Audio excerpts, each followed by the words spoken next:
Hi hi ఎలా ఉన్నారు మీరందరూ బాగున్నారని అనుకుంటున్నాను. నేనైతే చాలా బాగున్నా అండి. Welcome to నవిష్ పాకశాల. ఈరోజు అయితే పాలక్తోని రసం ఎలా చేసుకోవాలో మీకు చూపిద్దాం అనుకుంటున్నాను. సో మా ఇంట్లో అయితే కూర చేసుకునేంత పాలక్ కూర లేదు.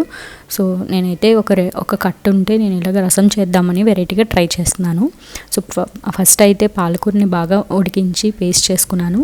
తర్వాత ఇలా రసంకి ఏం కావాలో చింతపండు, ఉప్పు, పసుపు, కారం అన్నీ కలిపేసుకున్నాను. నేను ఆల్రెడీ పేస్ట్ చేసి పెట్టుకున్న పాలకూరని ఈ రసంలో వేసుకొని మంచిగా మరిగించుకున్నానండి. సో ఇందులో అయితే నేను మిరియాలు కూడా కొంచెం వేసాను, కొంచెం టేస్ట్ బాగుంటుందని చెప్పి.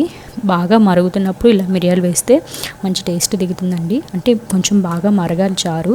ఇలా మరిగిన చారులోని మనం నార్మల్గా చారుకి ఎలా పోపేసుకుంటామో అలా పోపేసేసుకోవడమే.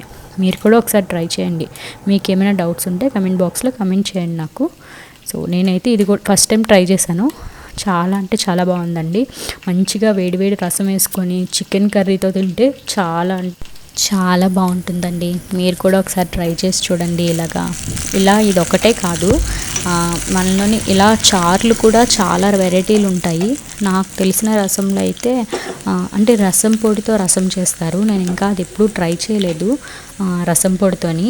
ఒకసారి అయితే నేను మిరియాల చారు చేశాను, అదైతే బాగా వచ్చింది. బట్ నేను మళ్ళీ ట్రై చేయలేదు. అంటే నేను కూడా యూట్యూబ్లోనే చూసి చేశాను. నాకు తెలిసినంత వరకు మా మమ్మీ కానీ మా అత్తమ్మ కానీ వామ్ చారు ఎక్కువ చేస్తారు. ఇంకా ఏం చేస్తారంటే నార్మల్గా మనం చింతపండుతో చేసుకుంటాం కదా ఆ చారు, టమాటా చారు. మా అత్తమ్మ టమాటా చారు చాలా బాగా చేస్తారు. నాకు అందులోని వామ్ చారు అంటే నాకు బాగా ఇష్టము. మంచిగా అంటే గొంతు నొప్పి ఉన్నప్పుడు, ఫీవర్గా ఉన్నప్పుడు కానీ మంచిగా వామ్ చారు వేసుకుని తింటే, నేనైతే ఫీవర్ ఉన్నప్పుడు ఒకటే అడుగుతానండి, వామ్ రైస్ కానీ వామ్ చారు కానీ చేయమని అడుగుతాను. మేము ఎక్కువ దీన్ని రసం అనే కంటే మేము చారు అనే ఎక్కువ పిలుస్తామండి. మేమైతే ఎక్కువ చింతపండు చారు చేసుకుంటాం, టమాటా చారు, వామ్ చారు. సో నేను ఇదైతే ఎప్పుడూ ట్రై చేయలేదు. ఇన్ కేస్ మీరు కూడా ట్రై చేయకపోతే మీరు ఒకసారి ట్రై చేసి చూడండి. చాలా అంటే చాలా బాగుంటుంది. ఇంతే అండి వీడియో. ఇన్ కేస్ మన ఛానల్లో వీడియోస్ కనుక నచ్చినట్టయితే ప్లీజ్ లైక్ చేయండి, షేర్ చేయండి, సబ్స్క్రైబ్ చేయండి.